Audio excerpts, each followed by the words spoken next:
অনেক পুরনো কথা। রায়গড় নামে একটি খুব ছোট গ্রাম ছিল। সেই গ্রামে একটি পিপুল গাছ ছিল। সেই পিপুল গাছে একটি পাপিলা ভূত বাস করত, যার স্বভাব ছিল অতি দুষ্ট। মানুষ মেরে খেতে তার খুব আনন্দ লাগত, কিন্তু সে রায়গড় গ্রামের মানুষদের মেরে খেত না। তার ভয় ছিল, যদি সে সেই গ্রামের মানুষদের মেরে খায় তাহলে তারা সেই পিপুল গাছ কেটে ফেলবে, যেটা ছিল তার বাসস্থান। তাই সে আশেপাশের গ্রামে যেত এবং কোনো মৃতক না পেলে যে কোনো মানুষকে মেরে খেয়ে ফেলত। পিপুল গাছের পাশে এক কৃষকের বাড়ি ছিল। কৃষক জানত না যে তার বাড়ির পাশের পিপুল গাছে একটি পাপিলা ভূত বাস করে। কৃষকের একটি মেয়ে ছিল। মেয়ের নাম ছিল কামিনী। কামিনী খুব সুন্দর ছিল এবং গৃহস্থালীর কাজে দক্ষ ছিল। যখন কামিনী বিবাহযোগ্য হল, তখন তার বাবা তার বিবাহের চিন্তায় পড়ে গেলেন। একদিন কৃষক মেয়ের বিবাহ নিয়ে নিজের স্ত্রীর সাথে আলোচনা করছিল। কৃষক বলল, আমাদের মেয়ে এখন বিবাহযোগ্য হয়েছে, এখন তার হাত পেলে করা উচিত।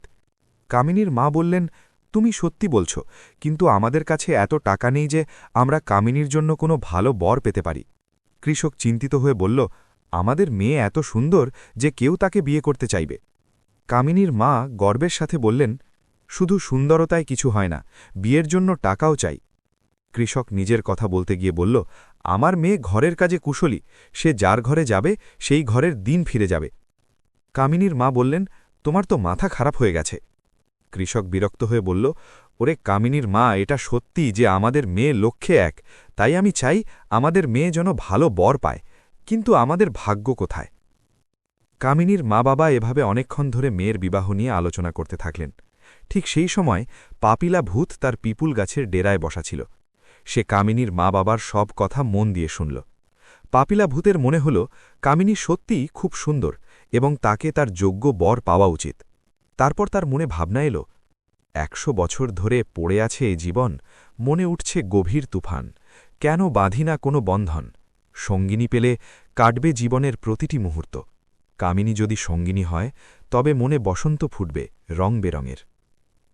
পাপিলা ভূতের মনে কামিনীকে বিয়ে করার ভাবনা আসতেই সে একটি সুস্থ ও সুন্দর যুবকের রূপ ধারণ করে নিল এবং রায়গড়ে কামিনীর বাড়ির দরজায় কড়া নাড়তে লাগল। কামিনীর বাবা ঘরের ভেতর থেকে জিজ্ঞাসা করলেন, কে? পাপিলা ভূত উত্তর দিল, আমি একজন পথিক। কামিনীর বাবা আবার জিজ্ঞাসা করলেন, কি চাই? পাপিলা ভূত বলল, পান করার জন্যে ১ লোটা পানি। কামিনীর বাবা জিজ্ঞাসা করলেন, ধাতুর লোটা নাকি মাটির লোটা? পাপিলা ভূত বলল, মাটির লোটা। কামিনীর বাবা কৌতূহলী হয়ে জিজ্ঞাসা করলেন, মাটির লোটায় কেন, ধাতুর লোটায় কেন নয়? পাপিলা ভূত বলল, কারণ মাটির লোটার পানি বেশি ঠান্ডা ও সুস্বাদু হয়, পথিকের পিপাসা ঠান্ডা পানিতেই ভালোভাবে মেটে। পাপিলা ভূতের এই উত্তর শুনে কামিনীর বাবা খুব প্রভাবিত হলেন এবং সঙ্গে সঙ্গেই দরজা খুলে দিলেন। নিজের সামনে একজন সুন্দর ও সুশীল যুবককে দেখে তিনি চমকে গেলেন। তখনই কামিনীর মা মাটির লোটা ভরে পানি নিয়ে এলেন। পাপিলা ভূত সেই পানি পান করল এবং কামিনীর মাকে ধন্যবাদ দিল। কামিনীর বাবা পাপিলা ভূতের ভদ্রতায় প্রভাবিত হয়ে মিষ্টি সুরে জিজ্ঞাসা করলেন, কোথা থেকে আসছ আর কোথায় যাচ্ছ বাছা? পাপিলা ভূত উত্তর দিল, আমি মহানন্দীর তীর থেকে আসছি এবং নর্মদার ধারে যাচ্ছি। কামিনীর বাবা আশ্চর্য হয়ে বললেন, ওহে, এত দূর থেকে আসছ আর এত দূর যাবে? পাপিলা ভূত বলল, কাজের সন্ধানে ঘুরছি। কামিনীর মা জিজ্ঞাসা করলেন, আর তোমার ঘর সংসারে কে কে আছে? পাপিলা ভূত বলল, কেউ নেই। কামিনীর মা চমকে বললেন, কেউ নেই? ওহে, কেউ তো থাকবে। পাপিলা ভূত দুঃখী সুরে বলল, আমার মা বাবা মহানন্দীর বন্যায় ডুবে মারা গেছেন। হতে তো কিছু আত্মীয় স্বজন আছে, কিন্তু সবাই স্বার্থপর। আমার কাছে কোনো কাজ ছিল না, তাই সবাই আমাকে তুচ্ছ তাচ্ছিল্য করে দিয়েছে।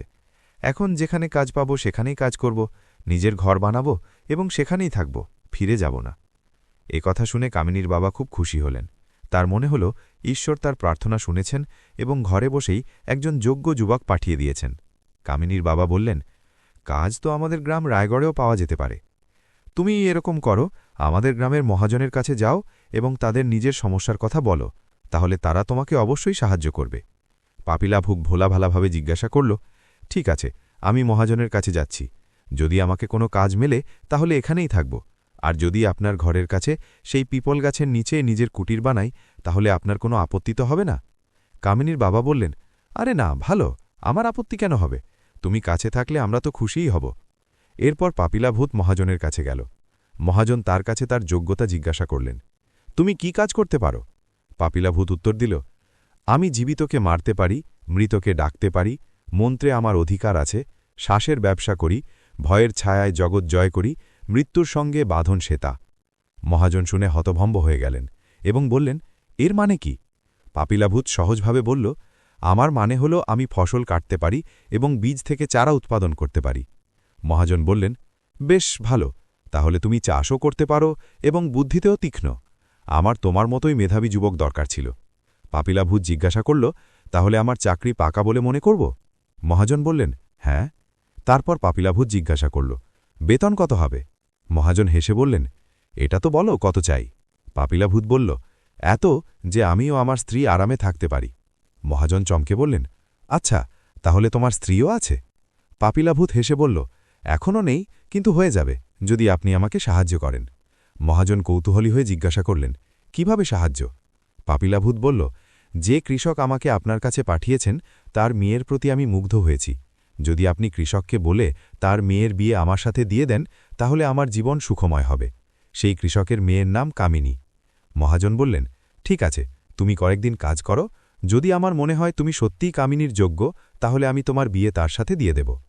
এরপর পাপিলা ভূত কাজ শুরু করে দিল। তার জন্য কোনো কাজ কঠিন ছিল না। সে চট করে মন্ত্র ফুঁক দিত আর দেখতে দেখতে সব কাজ শেষ হয়ে যেত। মহাজন পাপিলা ভূতের কাজে খুব খুশি হলেন। অন্যদিকে কামিনীও পাপিলা ভূতকে দেখল এবং তাকে ভালো লাগল। এখন পর্যন্ত সে জেনে গিয়েছিল যে তার বাবা চান তার বিয়ে সেই যুবকের সঙ্গেই হোক, কিন্তু কেউ জানত না যে সেই যুবক কোনো সাধারণ মানুষ নয়, বরং একটি পাপিলা ভূত।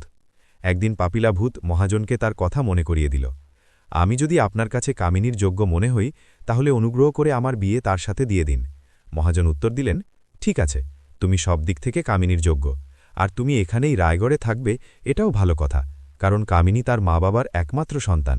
তোমার এখানে থাকলে তারাও সাহায্য পাবে। পাপিলা ভূত বিনয়ের সাথে বলল, কামিনীর মা বাবা আমার জন্য মা বাবা সমান হবেন, আমি তাদের পুরো যত্ন নেব।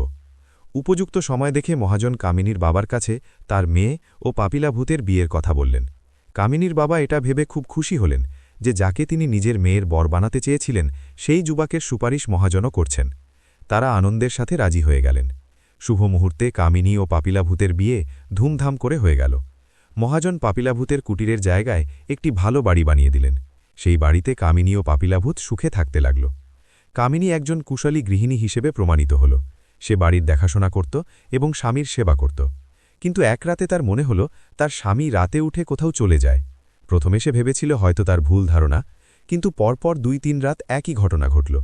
শেষ পর্যন্ত সে ঘুমানোর ভান করে সত্য জানার সিদ্ধান্ত নিল। তখন সে দেখল তার স্বামী সত্যিই মাঝরাতে উঠে কোথাও চলে যাচ্ছে। এটা দেখে কামিনী খুব আশ্চর্য হল। একদিন সে তার স্বামীকে জিজ্ঞাসা করেই ফেলল, আপনি রাতে উঠে কোথায় যান? পাপিলা ভূত চমকে বলল, তুমি কি করে জানলে যে আমি রাতে কোথাও যাই? কামিনী দৃঢ় সুরে বলল, আমি নিজের চোখে দেখেছি। পাপিলা ভূত গভীর শ্বাস ফেলে বলল, আমি তোমাকে বলতে চাইনি, কারণ দুঃখ দিতে চাইনি। সত্য হল আমাদের বিয়ে ৪ বছর হয়ে গেছে, কিন্তু এখনও আমাদের কোনো সন্তান হয়নি। তাই আমি প্রতি রাতে উঠে আমার কুলদেবতার পূজা করতে যাই, যাতে তিনি প্রসন্ন হয়ে তোমার কোলে সন্তান দেন। কামিনী উৎসাহের সাথে বলল, আরে তাই তো, আমিও আপনার সাথে যাব। আমিও আপনার কুল দেবতার পূজা করব। পাপিলা ভূত বারণ করতে গিয়ে বলল, না, তুমি যেতে পারবে না, উনি আমার কুল দেবতা। কামিনী দৃঢ় সুরে বলল, যখন আমার সাথে আপনার বিয়ে হয়েছে তখন আপনার কুল এখন আমার কুল, আর আপনার কুল দেবতা আমার কুল দেবতা, তাই আমি যে কোনো অবস্থায় আপনার সাথে যাব। পাপিলা ভূত স্ত্রীর কথা মেনে নিল এবং বলল, ঠিক আছে, চলো। পরের রাতে যখন পাপিলা ভূত উঠল, কামিনীও উঠে বসল। সে পূজার থালা সাজাল এবং পাপিলা ভূতের সাথে চলতে শুরু করল। পাপিলা ভূত গ্রাম থেকে বেরিয়ে কামিনীকে নিয়ে ঘন জঙ্গলে পৌঁছে গেল। এক জায়গায় থেমে পাপিলা ভূত বলল, আমি এখানে কুলদেবতার আহ্বান করব, তুমি এখানেই থেকো, কোথাও যেও না। ভয়ঙ্কর জঙ্গল দেখে কামিনী ভয় পেয়ে গেল। সে অনুনয় করল, আমাকে একা ফেলে যাবেন না।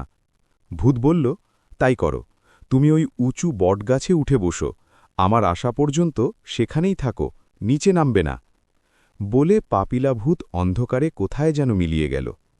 কামিনী গাছে উঠে বসল। সময় পার হতে লাগল, কিন্তু তার স্বামী ফিরে এলো না। চিন্তায় তার বুক কেঁপে উঠতে লাগল। ঠিক তখনই জঙ্গলে সিংহের গর্জন শোনা গেল। কামিনীর ভয় আরও বেড়ে গেল। তার মনে হল, কোথায় সিংহ কি আমার স্বামীকে খেয়ে ফেলেছে? এ ভাবতেই তার ভয় দূর হয়ে গেল এবং সে সঙ্গে সঙ্গেই গাছ থেকে নেমে স্বামীকে খুঁজতে বেরিয়ে পড়ল। কিছুদূর যেতেই লতাপাতার জঙ্গলের ওপারে সে তার স্বামীকে পিশাচ রূপে ভয়ঙ্কর অবস্থায় দেখতে পেল। সে মানুষের মৃতদেহের ওপর ঝুঁকে হাড় চিবোচ্ছিল, তার মুখ রক্তে ভেজা। এটা দেখে কামিনীর রুহ কেঁপে উঠল। যাকে সে স্ত্রী হয়ে সংসার করছিল, সে মানুষ নয়, বরং এক রাক্ষস। জীবনের প্রতিটি স্বপ্ন মুহূর্তে ভেঙে চূর্ণ বিচূর্ণ হয়ে গেল। এই দৃশ্য দেখে কামিনী অজ্ঞান হয়ে যাওয়ার অবস্থা হল। সে বুঝতে পারল তার স্বামী কোনো মানুষ নয়, বরং একটি ভূত। কামিনী তাড়াহুড়ো করে পালানোর জন্য পেছন ফিরতেই পাপিলা ভূত তাকে দেখে ফেলল। সে চিৎকার করল, কামিনী, থামো, আমি তোমাকে মারতে চাইনি, কিন্তু এখন তুমি আমার আসল রূপ দেখে ফেলেছ, তাই আমি তোমাকে মেরে ফেলব। তুমিও আমার মতো ভূত হয়ে যাবে, তারপর আমরা আরামে থাকব আর মানুষ মেরে খাব। কামিনী এ কথা শুনে আরও বেশি ভয় পেয়ে গেল এবং দ্রুত দৌড়াতে লাগল। কিন্তু পাপিলা ভূত তার চেয়েও বেশি দ্রুত ছিল। যখন কামিনীর মনে হল পাপিলা এখন তাকে ধরে ফেলবে, তখন সে পিপল গাছের কাছে রক্ষা প্রার্থনা করল। হে পিপল দেবতা, শোনো আমার ডাক, এলে স্বামী সাজে, রূপ বদলে খাবে আমায় বের করে, দয়া করে আঁচল বাড়িয়ে দাও, আমাকে তোমার ছায়ায় লুকিয়ে রাখো। কামিনীর প্রার্থনা শুনে পিপল গাছ মাঝখান দিয়ে ফেটে দুভাগ হয়ে গেল। কামিনী তার ভেতরে ঢুকে গেল। গাছ আবার আগের মতো হয়ে বন্ধ হয়ে গেল। পাপিলা ভূত অবাক হল যে স্ত্রী কোথায় গেল। সে তাকে খুঁজতে খুঁজতে দূরে চলে গেল। যখন কামিনী নিশ্চিত হল যে তার স্বামী অনেক দূরে চলে গেছে, তখন সে আবার পিপলের কাছে প্রার্থনা করল। হে পিপল রানী, তুমি আমাকে বাঁচিয়ে নিয়েছ, আমার শ্বাস ফিরিয়ে দিয়েছ। স্বামী ছিল না, বেরিয়েছে পিশাচ, খেয়ে নিত জীবনটা। এখন অন্ধকার কেটে গেছে, সব পথ দেখিয়ে দাও, আলো করে দাও। এ কথা শুনে পিপল গাছ আবার ফেটে দুভাগ হয়ে গেল। কামিনী তার ভেতর থেকে বেরিয়ে এলো এবং জঙ্গলের দিকে চলতে শুরু করল। সে ঘুরতে ঘুরতে ক্ষুধা পিপাসায় নাস্তানাবুদ হয়ে গেল। টানা 2 রাত ও 2 দিন সে জঙ্গলে ঘুরতে থাকল। তার দিকজ্ঞানও ছিল না, বাড়ির পথও জানা ছিল না।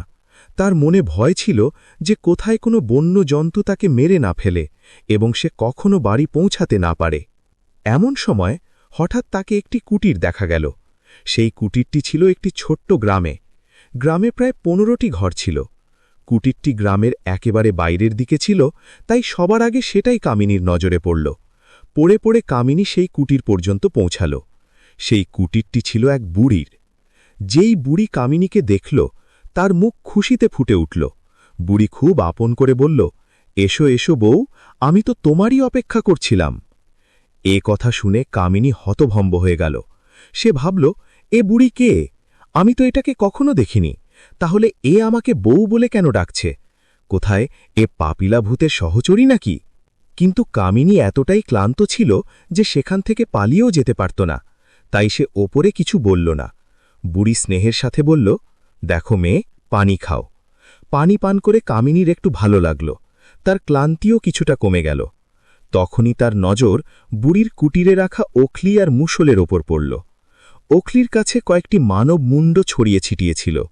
এটা দেখে তার পুরো বিশ্বাস হয়ে গেল যে এই বুড়িও পাপিলা ভূতের মতো মানুষ মেরে খায়, অথবা তাদের জন্যই মানুষ মেরে জমা করে রাখে। তার মনে হল, হায়, আমি এক বিপদ থেকে মুক্তি পেয়েছি, এখন অন্য বিপদে পড়লাম। নিজের ভয় লুকিয়ে কামিনী স্নেহময় সুরে জিজ্ঞাসা করল, আম্মা, আপনি কি করছিলেন? ওখলিতে ধান কুটছিলেন? বুড়ি উত্তর দিল, হ্যাঁ মে, ধানই কুটছিলাম। কামিনী মুষলটি হাতে নিয়ে ধীরে ধীরে বলল, আপনি ঠিক বলছেন, বউ থাকতে শাশুড়িকে কাজ করতে হবে কেন? তবুও আমি আপনাকে একা কাজ করতে দেব না। আসুন, আমি ওখলিতে ধান দিচ্ছি। বুড়ি তার কথায় রাজি হয়ে গেল। যেই সে ওখলিতে ধান দিতে নিচু হল, অমনি কামিনী মুষল তুলে পুরো জোরে বুড়ির ওপর আঘাত করতে লাগল। কয়েকটি আঘাতেই বুড়ির চামড়া আলাদা হয়ে গেল। কামিনী তাড়াতাড়ি বুড়ির লাশ সরিয়ে লুকিয়ে ফেলল এবং নিজেও লুকিয়ে গেল। ঠিক তখনই পাপিলা ভূত সেখানে পৌঁছাল। সে আওয়াজ দিল, আম্মা, কামিনী এখনো মেলেনি, আজ কোনো মানুষও মেলেনি, তুমি কি কাউকে ধরে বোকা বানিয়েছ? কিন্তু বুড়ি তো মারা গেছে। পরিস্থিতি সামালানোর জন্য কামিনী তাড়াতাড়ি বুড়ির চামড়া পরে নিল এবং তার আওয়াজে বলল, বাবা, এখন এখানে আর মানুষ মেলে না, আমি ভাবছি অন্য কোথাও চলে যাই, হয়তো আজই বেরিয়ে যাব। এ কথা শুনে পাপিলা ভূত বলল, ঠিক আছে, যেখানেই থাকবে সেখান থেকে আমাকে খবর দিও, আমি সেখানে আসব। কামিনী বুড়ির বেশে সম্মতি জানাল। যখন পাপিলা ভূত নিশ্চিত হল যে সেখানে খাওয়ার মতো কিছু নেই, তখন সে ফিরে চলে গেল। এখন কামিনীর মনে পাপিলা ভূতের ভয় অনেকটা কমে গেল। কামিনী বুড়ির কুটির পরিষ্কার করল এবং সেখানেই থাকতে লাগল। বুড়ির একটি ছোট্ট ক্ষেতও ছিল, যেখানে কামিনী কাজ করতে লাগল। সেই গ্রামেই এক যুবক তার মা বাবার সাথে থাকত। তার নাম ছিল মনকু। মনকুর ক্ষেত বুড়ির ক্ষেতের পাশেই ছিল। সে প্রতিদিন বুড়িকে খেতে আসতে যেতে দেখত। একদিন কামিনী খেতে যাচ্ছিল। পথে তার রুটি পড়ে গেল। মনকু দেখে তার মনে হল এ রুটি ওই বুড়ির। সে ভাবল, এখন না দিলে বুড়িকে দুপুরে ক্ষুধায় থাকতে হবে, তাই ওগুলো রেখে দুপুরে গিয়ে দিয়ে দেব, তারপর সাথে বসে আমিও রুটি খাব। মনকু রুটি তুলে নিল এবং মনে মনে পরিকল্পনা করল। দুপুর হলে সে রুটি নিয়ে বুড়ির খেতে পৌঁছাল, কিন্তু সেখানে বুড়ি নেই। তাকে খুঁজতে লাগল। ক্ষেতের কাছে একটি নদী বয়ে যাচ্ছিল। মনকু ভাবল, হয়তো বুড়ি নদীতে গোসল করতে গেছে। এই ভেবে সে নদীর দিকে এগোল। নদীর ধারে পৌঁছেই সে যা দেখল তাতে তার মন অবাক হয়ে গেল। নদীতে একজন অত্যন্ত সুন্দরী যুবতী গোসল করছিল। সেই যুবতী গোসল সেরে বেরিয়ে এলো, পানি ঝাড়তে ঝাড়তে ধারে এলো। তারপর সে বুড়ির চামড়াটি তুলে নিজের উপর পড়ে নিল। এটা দেখে মনকু হতভম্ব হয়ে গেল, কিন্তু তার চোখ সেই যুবতীর সৌন্দর্যে আটকে গেল। সে এত মুগ্ধ হয়ে গেল যে সেই মুহূর্তেই সিদ্ধান্ত নিল, আমি এই যুবতীকেই বিয়ে করব, কিছুই হোক না কেন। মনকু কামিনীর রুটি তার খেতে একটি গাছের নিচে রেখে দিল এবং চুপি চুপি নিজের খেতে ফিরে এলো। সন্ধ্যায় যখন সে বাড়ি পৌঁছাল, তখন সঙ্গে সঙ্গেই মা বাবাকে বলল, আমি বুড়িকে বিয়ে করতে চাই। কথা শুনে তার মা বাবা হতবাক হয়ে গেলেন। তারা ভাবতে লাগলেন, এ কি কথা বলছে, সেই বুড়ি তো তার মায়ের চেয়েও বেশি বয়সের। তারা মনকুকে অনেক বোঝানোর চেষ্টা করলেন, কিন্তু মনকু মনে মনে সত্যটা জেনে ফেলেছিল। সে জানত যে বুড়ির চামড়ার ভেতরে সেই সুন্দর যুবতীই লুকিয়ে আছে। সমস্যা ছিল, মনকু এই কথা কাউকে বলতে পারত না, কারণ কেউ তাকে বিশ্বাস করত না, উল্টো মানুষ তার ঠাট্টা করত। শেষ পর্যন্ত মা বাবা হার মানলেন এবং মনকুকে বুড়ির সাথে বিয়ে করার অনুমতি দিলেন। এভাবে বুড়ির বেশে থাকা কামিনীর বিয়ে মনকুর সাথে হয়ে গেল। কামিনীর ভয় ছিল কোথায় কোনোদিন পাপিলা ভূত আবার না আসে। এই কারণে সে বুড়ির চামড়া কখনো খুলত না। গ্রামের লোকেরা যখন দেখল মনকু তার মায়ের চেয়েও বয়স্ক বুড়িকে বিয়ে করেছে, তখন তারা ভাবতে শুরু করল, এই বুড়ি কোনো ডাইনি যে মনকুকে নিজের বশে করে নিয়েছে। ধীরে ধীরে এই গুজব সারা গ্রামে ছড়িয়ে পড়ল। মনকু উদ্বিগ্ন হয়ে উঠল, যদি গ্রামের লোকেরা আমার স্ত্রীকে সত্যিই ডাইনি ভেবে মেরে ফেলে। এই ভয়ে একদিন মনকু চুপি চুপি তার বুড়ি স্ত্রীর পিছু নিল। সে দেখতে থাকল কখন তার স্ত্রী বুড়ির চামড়া খুলে নদীতে গোসল করতে যায়। যেই কামিনী চামড়া খুলে পানিতে নামল, অমনি মনকু সেই চামড়া তুলে নিয়ে সঙ্গে সঙ্গেই আগুনে ফেলে দিল। যখন কামিনী গোসল সেরে নদী থেকে বেরিয়ে এলো এবং পরার জন্য বুড়ির চামড়া তুলতে গেল, তখন সেখানে শুধু ছাই দেখতে পেল। তখন মনকু সামনে এসে দাঁড়াল। মনকু জিজ্ঞাসা করল, তুমি এত সুন্দরী হয়েও বুড়ির চামড়ায় কেন থাকতে? কামিনী বলল, পাপিলা ভূতের ভয়ে। তারপর সে মনকুকে তার পুরো কাহিনী বলে শোনাল। মনকু কামিনীকে আশ্বস্ত করল, এখন তোমাকে পাপিলা ভূতের ভয় করতে হবে না, আমি ভূতপ্রেত তাড়াতে জানি, এখন সে তোমাকে আর কখনো বিরক্ত করতে পারবে না। এরপর কামিনী ও মনকু গ্রামে ফিরে এলো। গ্রামে ফিরে মনকু সৎ গ্রামবাসীকে কামিনী সম্পর্কে জানাল। গ্রামবাসীরা জেনে খুশি হল যে কামিনী কোনো ডাইনি নয়, সে তো একজন সুন্দর ও নেক যুবতী। কামিনী ও মনকু সুখে জীবনযাপন করতে লাগল। একদিন গ্রামে একটি চুড়ি বিক্রেতা এলো। গ্রামের সব মহিলা তার কাছে চুড়ি কিনতে এলেন। কামিনীও গেল। চুড়িওয়ালা সব মহিলার কাছ থেকে চুড়ির টাকা নিল, কিন্তু কামিনীর কাছ থেকে টাকা নিল না। এতে কামিনীর সন্দেহ হল। সে জিজ্ঞাসা করল, চুড়িওয়ালা, তুমি আমার কাছ থেকে টাকা নিলে না কেন? চুড়ি দিয়েছ তো, দাম তো নাও, কথা লুকিও না। চুড়িওয়ালা উত্তর দিল, তোমার কবজি আমার স্ত্রীর কবজির মতো সুন্দর, তাই তার কথা মনে পড়ে গেল আর তোমার কাছ থেকে টাকা নিলাম না। কামিনী জিজ্ঞাসা করল, তোমার স্ত্রী কোথায়? চুড়িওয়ালা বলল, হাতের মুঠো ফসকে গেল, স্বপ্ন হয়ে রইল চোখে, শুধু কষ্ট রয়ে গেল। শ্বাসের দড়ি ছিঁড়ে গেল, যাকে খুঁজি সে হারিয়ে গেছে। এখন কামিনীর সন্দেহ পাকা হয়ে গেল। সে জিজ্ঞাসা করল, যদি তোমার স্ত্রী তোমাকে মেলে তাহলে কি করবে? চুড়িওয়ালা উত্তর দিল, আমি তাকে কাছে রাখব, 7 জন্ম পর্যন্ত ছাড়ব না। কামিনী জিজ্ঞাসা করল, আর যদি তোমার স্ত্রী তোমার কাছে থাকতে না চায়? চুড়িওয়ালা বলল, সে নাকচ করতে পারবে না, আমি তাকে নিজের মতো বানিয়ে ফেলব এবং সাথে রাখব। কামিনী বুঝতে পারল যে এই চুড়িওয়ালা আর কেউ নয়, বরং পাপিলা ভূত, যে তাকে চিনে ফেলেছে। কামিনী ভয় পেয়ে গেল এবং পাপিলা ভূতের আসার কথা মনকুকে জানাল। মনকু বলল, ডোরো না, আজ থেকে তুমি আমার মায়ের কাছে শো, তারপর দেখো আমি কিভাবে পাপিলা ভূতকে ভস্য করি। সেই দিন থেকে কামিনী রাতে মনকুর মায়ের কাছে শুতে লাগল। অন্যদিকে মনকু মাটি দিয়ে কামিনীর একটি প্রতিরূপ তৈরি করল এবং তা বিছানায় শুইয়ে দিল। এক রাতে পাপিলা ভূত চুপিসারে মনকুর ঘরে ঢুকল। সে ভাবল মনকুর পাশে আসল কামিনী ঘুমোচ্ছে। পাপিলা ভূত মাটির কামিনীকে আসল ভেবে খাওয়ার চেষ্টা করল। এই সময় মনকুর ঘুম ভেঙে গেল। সে সঙ্গে সঙ্গেই মন্ত্র পড়ে সরিষার দানা পাপিলা ভূতের উপর ছুঁড়ে মারল। সরিষার দানা পাপিলা ভূতের উপর পড়তেই সে ভস্য হয়ে গেল। এভাবে কামিনী পাপিলা ভূতের ভয় থেকে চিরকানের মতো মুক্তি পেল। পাপিলা ভূত ভস্য হয়ে যাওয়ার পর কামিনী ও মনকু সুখে জীবনযাপন করতে লাগল।